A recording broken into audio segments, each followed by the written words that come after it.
Viewers, Pandian store today episode. Meena வந்து எழுதிட்டுருக்காங்க. என்ன பண்ணிகிட்ருக்க மீனா? ஆஃபீஸில் கொஞ்சம் ஒர்க்கு பெண்டிங் இருந்துச்சுடா, அதை தான் செஞ்சுட்ருக்கேன்றாங்க. நான் ஏதாச்சும் ஹெல்ப் பண்ணிட்டோமா? இல்லை வேண்டாம். ஆமாம், இல்லை எனக்கு என்ன தெரிய போகுது இதில்லடி, அப்படி சொல்ல வரலன்றாங்க. சரி, எனக்கு தோள்பட்டியெல்லாம் வலிக்குது, கொஞ்சம் நீ அமுத்தி விட்டுறியா? சரி, ஓகே அப்படின்னு சொல்லிட்டு அழுத்தி விட்டுறாங்க. அப்புறம் ஒர்க்கை முடிச்சுட்ருப்பாங்க.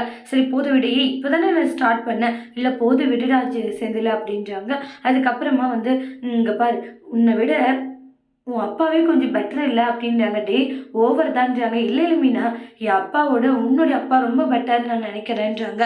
ஏன்னா நானும் பார்க்குறேன், உன் அப்பா என்ன வேலை செய்கிறீங்க, இப்படி இருங்க அப்படி இருங்கன்ட்டு அட்வைஸ் பண்ணுறாரு. ஆனால் என்னுடைய அப்பாவும் தான் இருக்காருச்சே, அவர் இப்படியெல்லாம் இருப்பார், இப்படியெல்லாம் நடந்துப்பாருன்ட்டு நான் கொஞ்சம் கூட நினச்சே பார்க்கலன்ற மாதிரி சொல்கிறாங்க.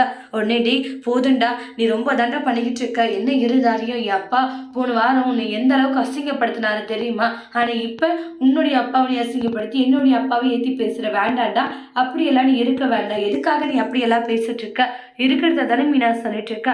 நான் என்ன தப்பா சொல்லுன்றாங்க. இங்கே பாரு, என் அப்பா இப்படிதான் நொய் இதை ஆரம்பிச்சு அதை பண்ணாது இதை பண்ணாதுன்ட்டு ஒவ்வொரு காரணங்களை சொல்லிக்கிட்டே இருப்பாங்க. ஆனால் உன்னுடைய அப்பா பற்றியா எந்த அளவுக்கு அவ்வளோ கேரிங்காக பேசுகிறாங்க. டே, என் அப்பா அவ்வளோ சீக்கிரம் நம்பாது சரியா? அவர் எப்படிப்பட்டவர்ன்ட்டு எனக்கு மட்டும் தான் தெரியும். ஏதோ அவர் நல்லவர் உத்தமர்னு சொல்லிட்டு நீ நம்பிட்டு இருக்க, ஆனால் அதுதான் இல்லைடா அப்படின்ட்டுலாம் மீனாவும் செந்திலுமே பேசிக்கிட்டு இருக்காங்க. நாளைக்கு ஹாஸ்பிட்டல் செக்அப் இருக்குடி, நான் சொல்லிட்டு அதுவும் சரி ஓகேடா அப்படின்னு சந்தோஷப்படுறாங்க. அடுத்த நாள் ப்ராக்டிஸ் பண்ணணும் போலீஸ்க்கு அப்படின்ட்டு ராஜி எந்திரிக்கிறாங்க. கதிர் லைட் போடுன்றாங்க. நீ அப்பவே எந்திரிச்சிட்டியா? எந்திரிச்சிட்டேனே நான் அப்பவேன்றாங்க. அப்புறம் சரி வா அப்படின்னு சொல்கிறாங்க. ஒரு நிமிஷம், இந்த உனக்காக என்னது இது, பெஸ்ட்டை பாருன்றாங்க. அப்புறம் பார்த்தா டிஷர்ட் இருக்கும். இது உனக்கா? எனக்கு இல்லை உனக்கு. ஏன்னா இதெல்லாம் போட்டுட்டா மட்டும்தான் உன்னால் ஒழுங்காக ப்ராக்டிஸ் பண்ண முடியும். அதுக்காக தான். என் வீட்டில் யாராச்சும் சொல்ல போகிறாங்க, ஏதாச்சும் வர நேரம் இருப்பாங்க, அதெல்லாம் பார்த்துக்கலாம், இதை பற்றி யோசிக்காத ராஜி, ஃபஸ்ட்டு போயிட்டு இதை மாற்றிடுவா சரின்றாங்க. ராஜி மாற்றிட்டு வராங்க. ஓகேவா? ஓகே, நீ பயப்படாத, நான் இருக்கவா, கிரவுண்டுக்கு போகலாம் அப்படின்னு சொல்லிட்டு அங்கிருந்து கிளம்பி போறாங்க. யார் கண்ணிலும் படக்கூடாதுன்னு போவாங்க.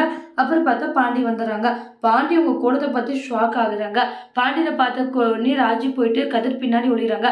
கோமுதின் கத்தவும் எங்கன்றாங்க. என்ன கோலம் இது அப்படின்றாங்க. நீ என்னடா கதிர? அம்மா, நாங்கள் கிரவுண்டுக்கு போறோமா, இங்க அப்புறமா ப்ராக்டிஸ் பண்ணல, அதுக்காக நாங்கள் போறோம்னு சொல்லிட்டு போறாங்க.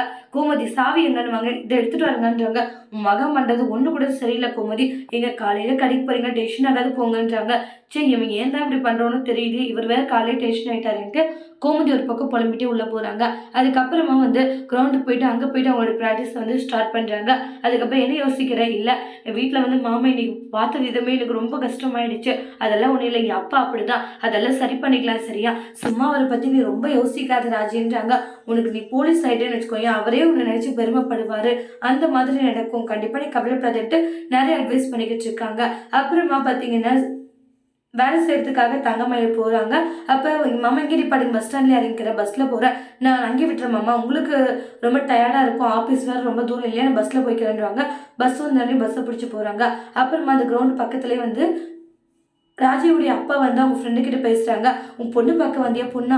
ராஜி இங்கே தான் வந்து போலீஸ் ஆகணும்னு சொல்லிட்டு ட்ரைனிங் எடுத்துட்டு இருக்காங்க, அங்கே பாரு, ஃபுல் அண்ட் ஃபுல் உங்கள் மாப்பிள்ளை ஃபுல் அண்ட் ஃபுல் சப்போர்ட் பண்ணுறாரு, என்ன இருந்தாலும் நீங்கள் அவங்களுக்கு ஏற்றுக்காத இருக்கிறது தப்பு, இப்படி ஒரு அற்புதமான ஒரு மாப்பிள்ளை கிடைச்சிருக்காரு, அவங்க ஏற்றுக்கோங்க, பொண்ணுக்கு இவ்வளோ ஹெல்ப் பண்ணுறாருன்ட்டு நிறைய விஷயத்த சொல்லிட்டு போகிறாங்க.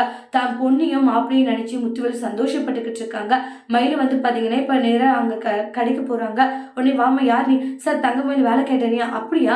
இல்லை, நீங்கள் எதுக்கு சிரிச்சிங்க? இல்லை, டீச்சர் வேலைக்கு வர மாதிரி வராங்க. ஏமா, இவங்க வேலை என்னன்னு சொல்லுவாங்க, போய் செய்யுமான்றாங்க.